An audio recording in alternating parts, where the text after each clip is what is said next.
नमस्कार मित्रांनो, polity bye Gopal sir या ऑनलाईन प्लॅटफॉर्मवर आपल्या सर्वांचं सहर्ष स्वागत आहे. तुम्हाला माहीतच आहे, नुकताच राज्यसेवा पूर्व 2026चा आज म्हणजेच 31 मे 2026ला जो पेपर झालेला आहे त्यावरील पॉलिटी या विषयाचे आपण प्रश्न पाहणार आहे. आता पॉलिटीचा जर विचार केला या पेपरमध्ये तर 15 प्रश्न हे पॉलिटीवर तर विचारले, प्लस 2 प्रश्न तुम्हाला काय बरं इतर याच्यामध्ये सुद्धा पाहायला मिळतात. एक करंट अफेअर वर आणि दुसरं काय म्हणूया आपण तर इतर ठिकाणी हे प्रश्न पाहायला मिळतात. म्हणजे 2 प्रश्न एक्स्ट्रा 17 प्रश्न विचारलेले आहे. टोटल किती बरं 17 प्रश्न विचारलेले. आता सर या प्रश्नांची लेवल कशी आहे तर बघा, प्रश्नांची लेवल जर आपण बघितली ही राज्यसेवा आहे. यामधील 2-3 जर प्रश्न आपण वगळले तर जवळपास इजी टू मॉडरेट हा पेपर पाहायला मिळतो आणि काही रिपीटेड एरियावर सुद्धा काय बरं प्रश्न विचारलेले आहे. करंट रिलेटेड काही टच पाहायला मिळतात आपल्याला. मग तसंच बघा, आपली वन डे रिव्हिजन बॅच असेल, ऑनलाईन ऑफलाईन सर्व बॅचेस असेल, त्यामधून तुम्हाला आपल्या नोट्स मधून सुद्धा जवळपास प्रश्न कव्हर झालेले आहे. 1-2 प्रश्न जर वगळले तर ठीक आहे. तर आपण चर्चा करूया. तर बघा, मूलभूत कर्तव्य प्रभावीपणे पार पाडण्यासाठी संविधानाच्या कामकाजाचा आढावा घेण्यासाठी राष्ट्रीय आयोगाने शिफारस केली आहे. तर बघा, हे राष्ट्रीय आयोग, आता हे राष्ट्रीय आयोग कशासाठी स्थापन केला असेल तर 2000 मध्ये हा आयोग स्थापन केला. तर जे भारतीय राज्यघटनेचं संविधान आहे त्याचा आढावा घेण्यासाठी आणि त्यामध्ये काही शिफारशी करण्यासाठी. मग हा आयोग आपण स्थापन केलेला आहे 2000 मध्ये. ठीक आहे. यांनी अहवाल कधी दिला असेल तर 2002 मध्ये. याचे अध्यक्ष कोण होते तर MN व्यंकटचलय्या आपल्याला पाहायला मिळतात. ठीक आहे. कोण बरं व्यंकटचलय्या.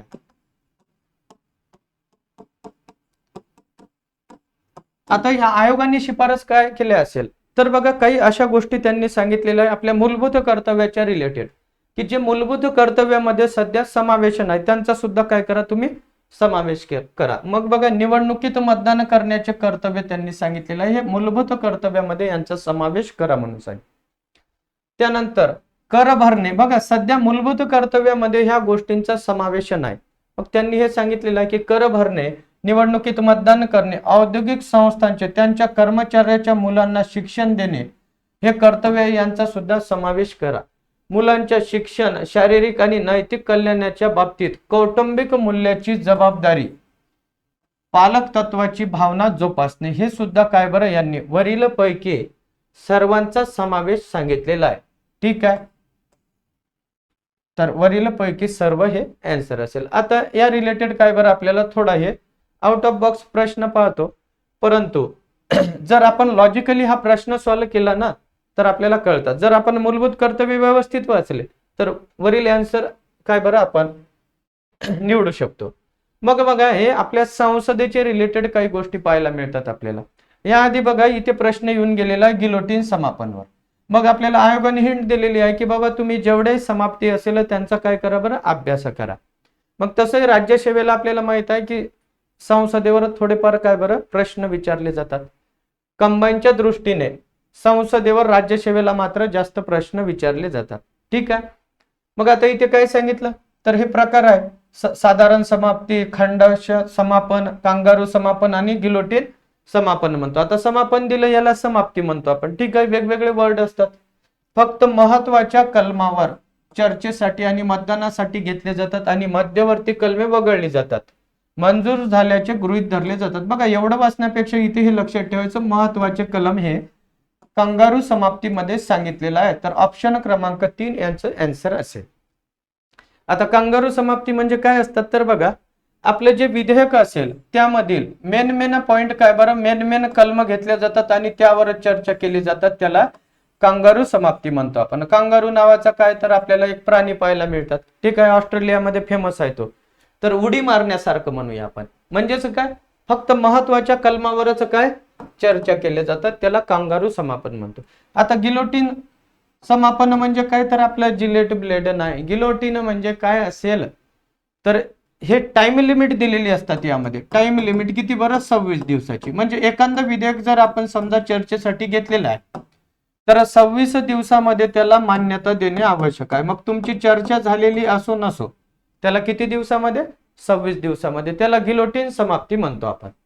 त्यानंतर खंडश समापन म्हणजे काय, नावच खंड दिलेला आहे. खंड म्हणजे काय बरं, एक विधेयक आहे आणि त्यांचे काय करायचे आपल्याला छोट्या छोट्या भागामध्ये डिवायडेशन करायचं आहे, त्याला आपण खंड म्हणतो. म्हणजे हे जे बिल असतात त्याचे काय बरं असं डिवायडेशन करायचं आणि प्रत्येक भागावर चर्चा केली जातात, स्वातंत्र्य अशी चर्चा केली जातात या, तर त्याला खंडांश समापन म्हणतो किंवा समाप्ती म्हणतो. आता साधारण चर्चा म्हणजे काय, तर चर्चा थांबवली जातात आणि डायरेक्ट काय बरं मतदान घेतल्या जातात, त्याला म्हणतात साधारण समापन म्हणतो आपण किंवा समाप्ती म्हणतो. ठीक आहे, पुढे जाऊया आपण. आता राष्ट्रपतींच्या रिलेटेड विचारला आपल्याला अयोग्य प्रश्न, यावर काय तर प्रश्न येऊन गेलेले आहे. दयेचा अधिकार म्हणतो आर्टिकल. ठीक आहे, दयेचा अधिकार आपल्याला माहित आहे, आर्टिकल 72 नुसार राष्ट्रपतींना दया करण्याचा अधिकार आहे आणि 161 नुसार आपल्या राज्यपाल साहेबांना. राष्ट्रपती एक कोर्ट मार्शलद्वारे दिलेल्या शिक्षेला क्षमा करू शकतात, तर राज्यपाल मात्र क्षमा करू शकत नाही. हे विधान बरोबर आहे, आपण नंतर एक्सप्लेनेशन पाहूया. त्यानंतर राष्ट्रपती हे क्षमेच्या अधिकाराची कारणे देण्यास बांधील नाही. समजा राष्ट्रपती साहेबांनी जर एखाद्याच्या शिक्षा रद्द केली असेल, मग फाशीची असो किंवा कोर्ट मार्शल असो किंवा कायदेविषयक जे काय असेल ते, त्यांनी जर शिक्षा कमी केली असेल किंवा रद्द केलेली असेल तर त्यांना रद्द का केली म्हणून कारणे देण्यास ते बांधील नाहीत. इथे काय म्हटलेलं आहेत बघा, इथे काय म्हटलेलं आहे, बांधील आहेत, म्हणून हे विधान चुकीचं आहे आणि आपल्याला अयोग्यच विचारलं म्हणजे दुसऱ्या क्रमांकाचं आन्सर असेल. दयेसाठी याचिकाकर्त्याला राष्ट्रपतींकडून तोंडी सुनावणीचा अधिकार नाही, तर त्यासाठी त्याला लेखी द्यावी लागेल. काय द्यावी लागतात बरं, लेखी देणे आवश्यक आहे. केंद्रीय मंत्रिमंडळाच्या सल्ल्यानुसार राष्ट्रपती क्षमेचा अधिकार वापरावा लागतो, बरोबर आहे, त्यांचा स्वेच्छा अधिकार नाही. तर आपलं केंद्रीय मंत्रिमंडळ आणि आपले पंतप्रधान काय करतात, शिफारस, त्यानंतरच हे अधिकार वापरतात. तसंही आपल्याला माहित आहे राष्ट्रपती हे काय बरं नामधारी पद आहे. आता 72 नुसार आपल्या राष्ट्रपतींना सर्व शिक्षा माफ करण्याचा, कमी करण्याचा, सर्व म्हणजे काय, कोर्ट मार्शल असेल किंवा आपण लष्करी न्यायालय म्हणतो, इतर न्यायालयांनी दिलेल्या शिक्षा हे काय करू शकतात, कमी करू शकतात, रद्द करू शकतात, हा राष्ट्रपतींना अधिकार आहे. आता राज्यपालांना आर्टिकल 161 नुसार अधिकार आहे, परंतु दोन अधिकार यांना कमी आहे. कोणते दोन अधिकार कमी असेल, एक तर हे फाशीची शिक्षा रद्द करू शकत नाही, फाशीची शिक्षा राज्यपाल हे रद्द करू शकत नाही, फक्त ते काय करू शकतात, तर राज्यपाल हे निलंबित करू शकतात, म्हणजे आज फाशी असेल तर 10 दिवसांनी. आणि दुसरं काय असेल, लष्करी किंवा आपण त्याला इंग्लिशमध्ये कोर्ट मार्शल म्हणतो, या न्यायालयांनी दिलेल्या निर्णयामध्ये हे हस्तक्षेप करू शकत नाही. दोन अधिकार यांना जवळपास आपल्याला कमी पाहायला मिळतात. आणि बघा, जेव्हा फाशीची शिक्षा दिलेली असतात त्यानंतर फाशीची शिक्षा असो किंवा इतर शिक्षा असो, आपल्या राष्ट्रपतींकडे दयेसाठी अर्ज म्हणजे अर्ज कसा, तर लेखी स्वरूपात करावं लागेल. ठीक आहे, लेखी महत्वाची आहे आणि यावर काय बरं प्रश्न ऑलरेडी येऊन गेलेले आहे.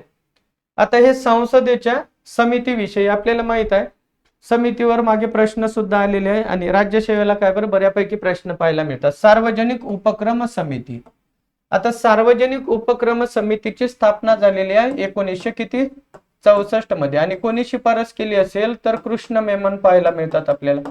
ठीक आहे, आणि यांचा कार्यकाळ किती, तर 1 वर्षासाठी असतात. किती वर्षासाठी बरं, 1 वर्षासाठी. यामध्ये 22 सदस्य असतात, 22 सदस्य. सुरुवातीला काय तर 15 सदस्य होते, 22 कसे बरं, 15 आणि काय 7, लोकसभेमधील 15 आणि राज्यसभेमधील आपल्याला 7 पाहायला मिळतात. मग इथे काय म्हटलं, यांनी पंडित नेहरू निर्मितीची शिफारस 1963 मध्ये केली, तर हे विधान चुकीचं आहे. शिफारस कोणी केली, तर कृष्ण मेनन यांनी, म्हणून पहिलं विधान चुकीचं. लोकसभेमध्ये निवडून आलेल्या सदस्यामधून या समितीचा अध्यक्ष असतो, हे विधान मात्र बरोबर आहे.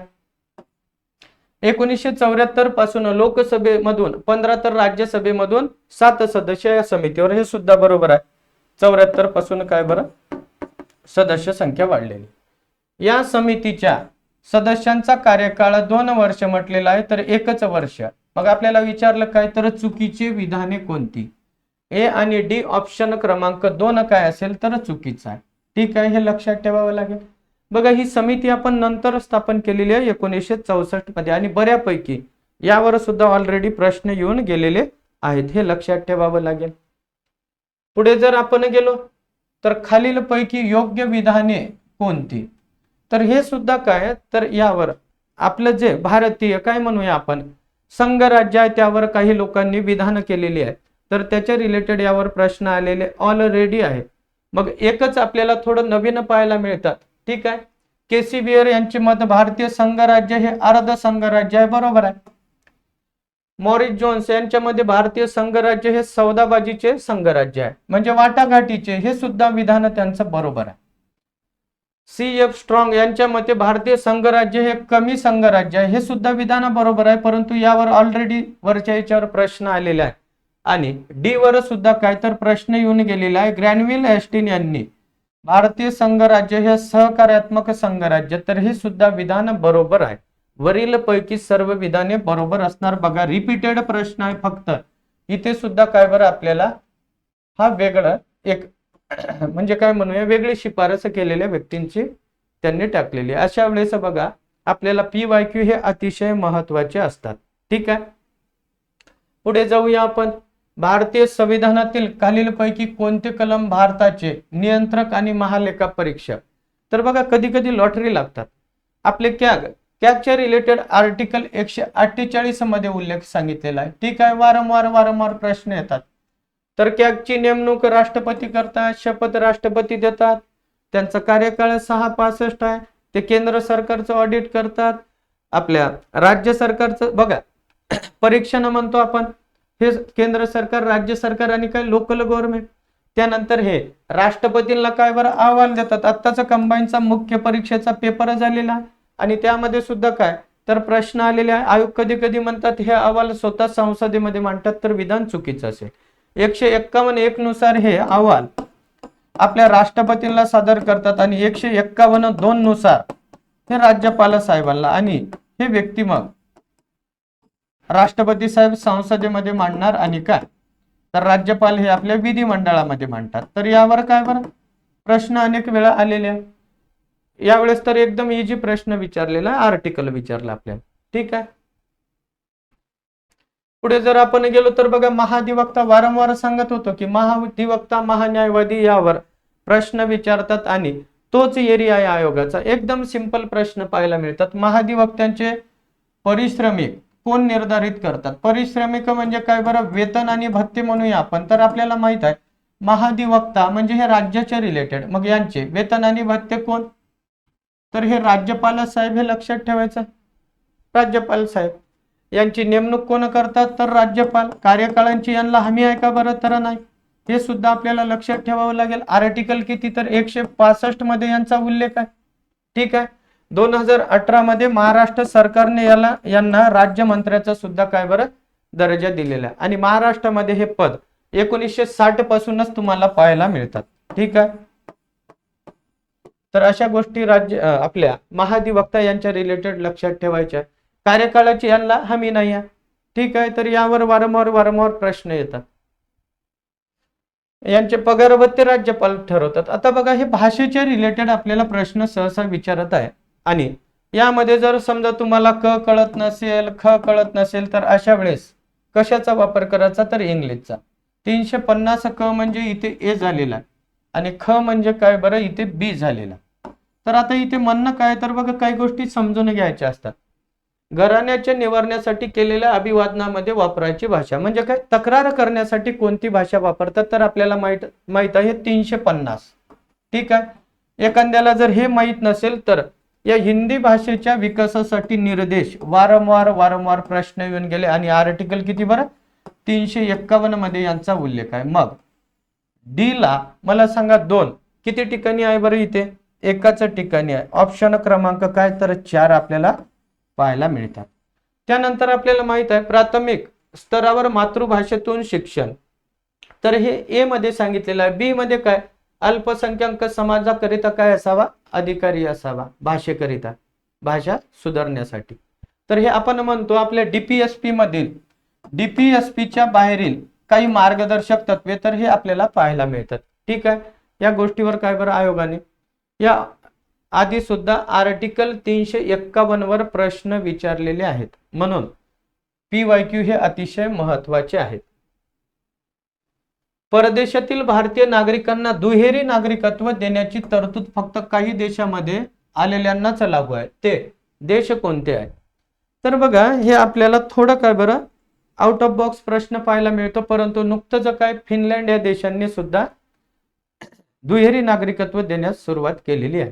तर मग यामध्ये तुम्हाला Finland, Israel, Republic of Cyprus आणि पोर्तुगीज वरील पैकी सर्व हे संभाव्य आन्सर असेल. काय बरं संभाव्य आन्सर म्हणूया आपण. आयोगाचा आन्सर काय येणार त्याची आपण थोडी प्रतीक्षा करूया. ठीक आहे, सध्या तरी काय आपल्याला हे आन्सर पाहायला मिळतात. एका प्रश्नामध्ये काय तर आयोगाचा आल्यानंतरच आपण बघूया. त्यानंतर बघा यावर तर प्रश्न ऑलरेडी येऊन गेलेले आहे. चुकीचे विधान कोणते? BN राव हे भारतीय संविधानाचे सल्लागार आहे. तर काय बरं हे विधान अनेक वेळा आलेलं आहे आणि बरोबर सुद्धा आहे. मग बघा हे कंबाईनला प्रश्न येऊन गेलेला आहे. ऑक्टोबर 1947 मध्ये BN राव यांनी घटनेचा मसुदा तयार केलेला आहे आणि त्या मसुद्यामध्ये किती आर्टिकल होती तर 243 आर्टिकल आणि 13 अनुसूची होत्या. आपल्या फ्लो चार्ट मध्ये हा जशाच तसा काय म्हणूया प्रश्न तुम्हाला पाहायला मिळतात. ठीक आहे, तर चुकीचं विधान कोणतं आहे तर चुकीचं फक्त हे C विधान आहे. आता बघा हे घटनेच्या रिलेटेड जेव्हा आपलं पहिलं सत्र समाप्त झालं 9 डिसेंबर ते 23 डिसेंबर 1946 ला आणि या सत्रामध्ये आपण काय ठरवलं तर विविध समित्या आपण स्थापन केल्या होत्या. मूलभूत हक्क समिती, मार्गदर्शक मूलभूत हक्क अल्पसंख्याक समिती, त्यानंतर अनेक समित्या आपण जवळपास 22 समित्या स्थापन केल्या आणि त्यांना काय काम दिलं तर आपल्याला घटना तयार करायची आहे तर तुम्ही शिफारशी करा. मग अल्पसंख्याकासाठी काय असेल, मूलभूत हक्कासाठी काय असेल, यांनी मग शिफारशी केल्या आणि शिफारशी केल्यानंतर जुलै ते म्हणजे एप्रिल ते ऑगस्ट महिन्यात काही समित्यांनी एप्रिल मध्ये आणि काही समित्यांनी ऑगस्ट महिन्यामध्ये शिफारशी दिल्या आणि या शिफारशी दिल्यानंतर म्हणजे त्यांनी अहवाल दिल्यानंतर आपण संविधान सभेमध्ये चर्चा केली. ठीक आहे, आता चर्चेदरम्यान काही सदस्यांनी यामध्ये दुरुस्त्या सांगितल्या, काहींनी हे चांगलं आहे म्हणून सांगितलं आणि काही सदस्यांनी यावर चिंता व्यक्त केली आणि शेवट मतदान घेतले जातात. मग सर्व समित्यांनी जो अहवाल दिला त्यावर संविधान सभेमध्ये चर्चा झाली आणि हे गेलेलं आहे आपल्या सल्लागार मंडळाकडे मसुदा तयार करण्यासाठी. प्रथम मसुदा म्हणतो आपण. ठीक आहे, आणि सल्लागार मंडळाचे अध्यक्ष आपल्याला माहित आहे BN राव.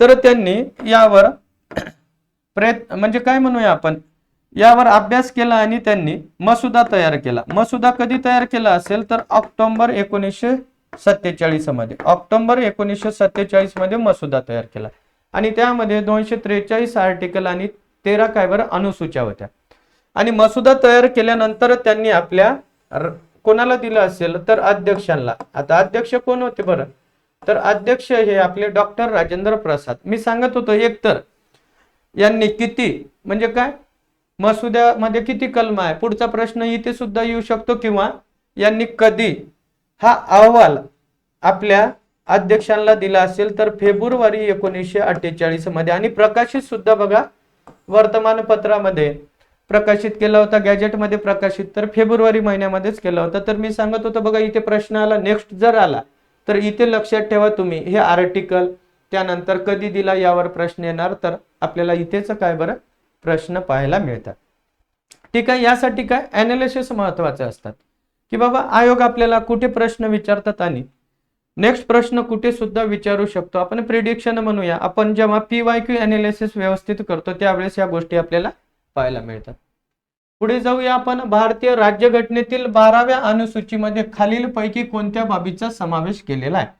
तर आता बघा हे लॉजिक बेस प्रश्न आहे. याआधी या 12व्या अनुसूचीवर काय प्रश्न विचारलेले आहे हे कार्य विचारले. 12व्या अनुसूचीमध्ये तुम्ही जर विचार केला तर आर्टिकल 243W मध्ये 18 कार्य सांगितलेले आहे. किती कार्य बरं 18 74व्या घटना दुरुस्तीनुसार. हे शहरी भागासाठी आहे. मग कलात्मक दृष्टिकोनाचे प्रवर्धन आणि अग्निशमन सेवा हे बरोबर आहे. दहनभूमी व विद्युत वाहिनी हे सुद्धा बरोबर आहे. बाजार जत्रा व बघा हे ग्रामीण ग्रामीण म्हटल्या बरोबर हे 11व्या अनुसूचीमध्ये येणार. 12व्या का बरं तर नाही. मग हे कुठे येणार बरं तर हे 243G मध्ये आपल्याला पाहायला मिळतात. ग्रामीण भागासाठी कार्य हे 243G मध्ये सांगितलेलं आहे 11वी अनुसूची आणि 29 कार्य, तर यावर प्रश्न ऑलरेडी येऊन गेलेले आहे. म्हणजे सी विधान हे चुकीचं आहे. तर अशा वेळेस एलिमिनेशन पद्धत वापरायची. बघा सी इथे सुद्धा आहे, इथे सुद्धा आहे आणि इथे सुद्धा. तर आपल्याला विचारलं की कोणते पर्याय बरोबर आहे म्हणजे समावेश आहे. तर ABD काय असणार बरं, याचं आन्सर असेल. ठीक आहे. हा सुद्धा काय म्हणूया आपण आयोगाचा आवडता एरिया, यावर प्रश्न येऊन गेलेले आहेत. पुढे जर आपण गेलो तर योग्य कथने ओळखा.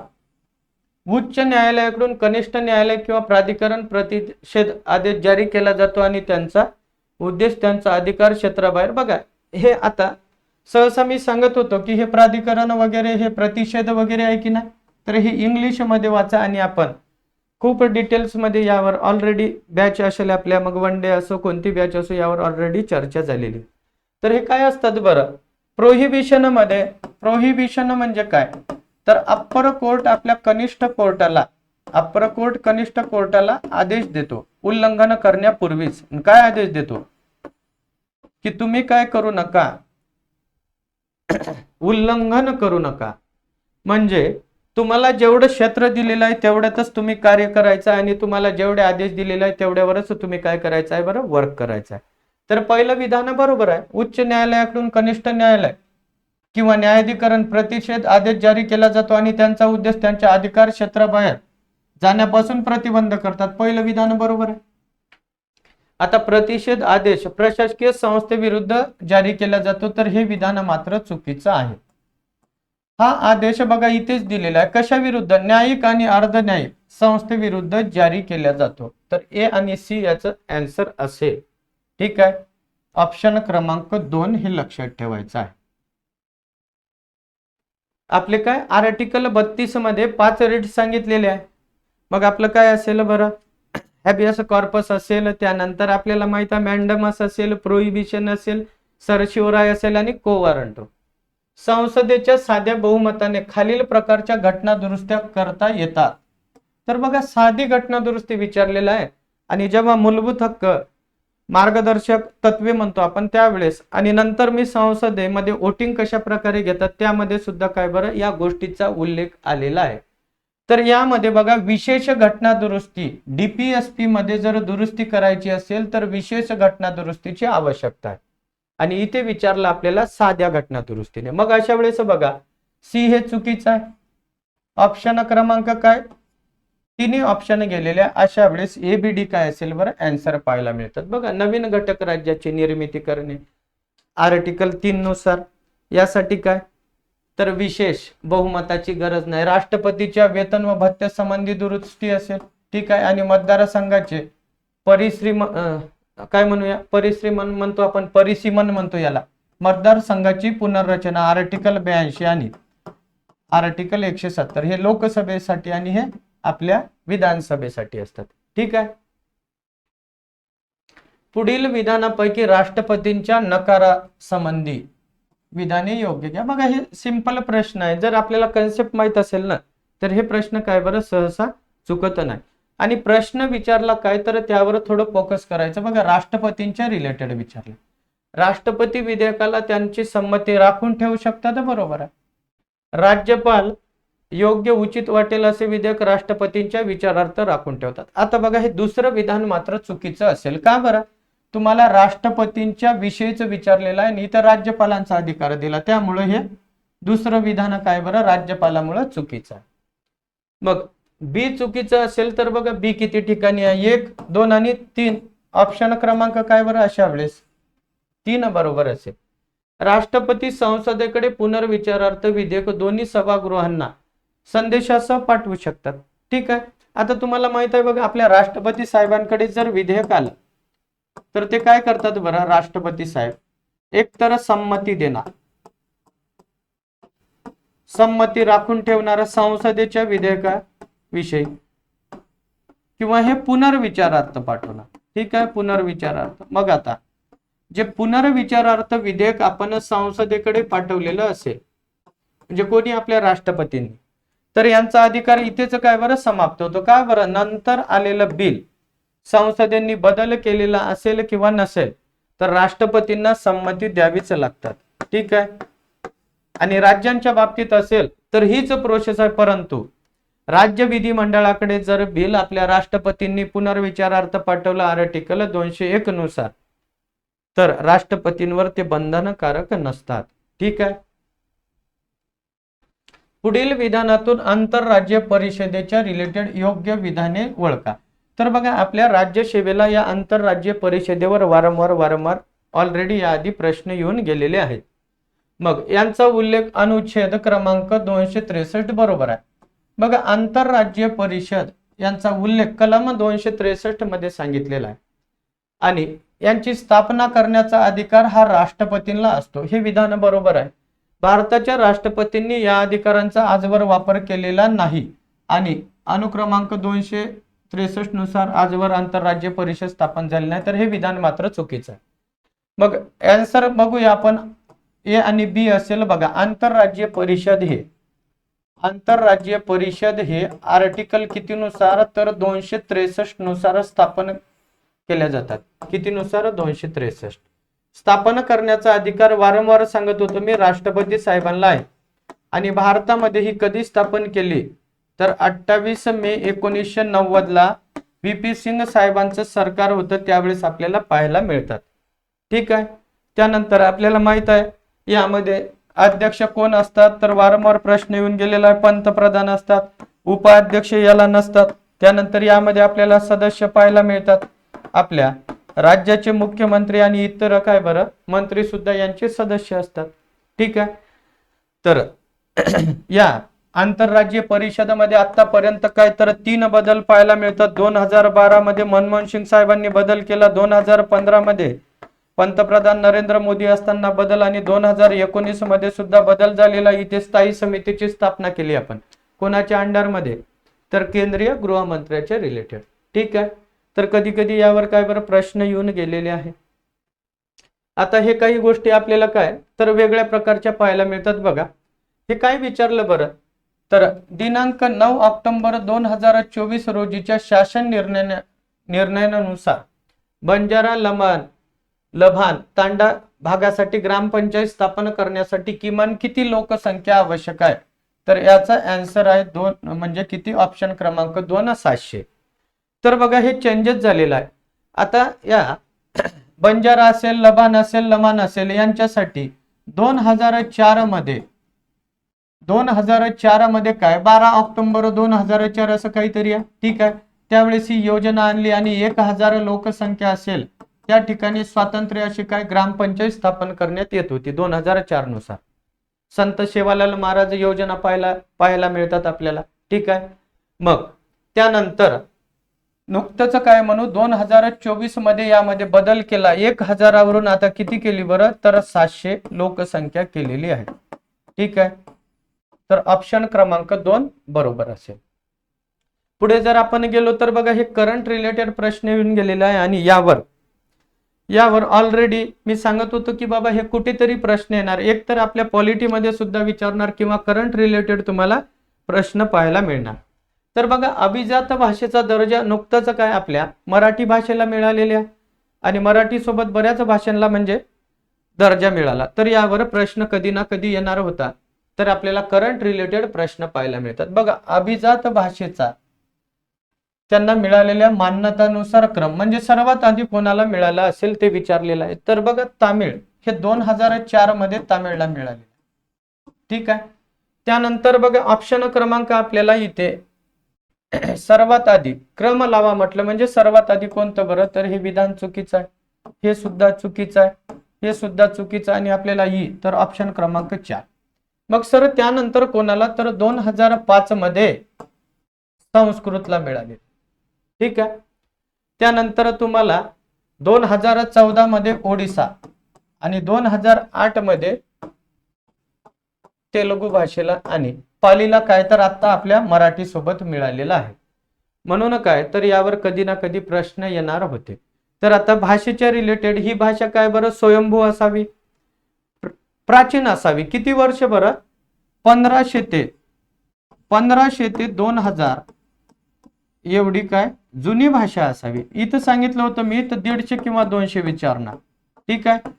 परंतु बघा हे करंट रिलेटेड यावर प्रश्न येऊन गेलेला आहे का क्रम तुम्हाला सांगितलं होतं 2-3 प्रकारे प्रश्न विचारू शकतात. एक तर इथे येणार किंवा नाहीतर मग आपल्याला क्रम लावा विचारणार किंवा मराठी सोबत कोणत्या भाषेला दर्जा मिळाला यावर सुद्धा काय प्रश्न विचारले जाणार. तर अशा प्रकारे बघा आपण पॉलिटीवर डिटेल्स अशी चर्चा केलेली आहे. ठीक आहे, तर आपल्या चॅनलला काय करा, लाईक आणि सबस्क्राईब करा. विविध अशा बॅचेस आपल्या पॉलिटी बाय गोपाल सर हा आपलं ॲप सुद्धा आहे. त्यानंतर आपलं टेलिग्राम चॅनल त्याच नावाने आहे. तर विविध टेलिग्रामवर सुद्धा तुम्हाला माहिती मिळणार आहे. त्यानंतर आपल्या चॅनलला काय करायचं, लाईक आणि सबस्क्राईब करा. आणि रिझनेबल दरामध्ये बघा बॅचेस सुद्धा अवेलेबल आहे. ठीक आहे, विविध प्रकारच्या बरेच विद्यार्थी मित्र यांचा फायदा घेत आहे. तर भेटूया नेक्स्ट व्हिडिओमध्ये. धन्यवाद.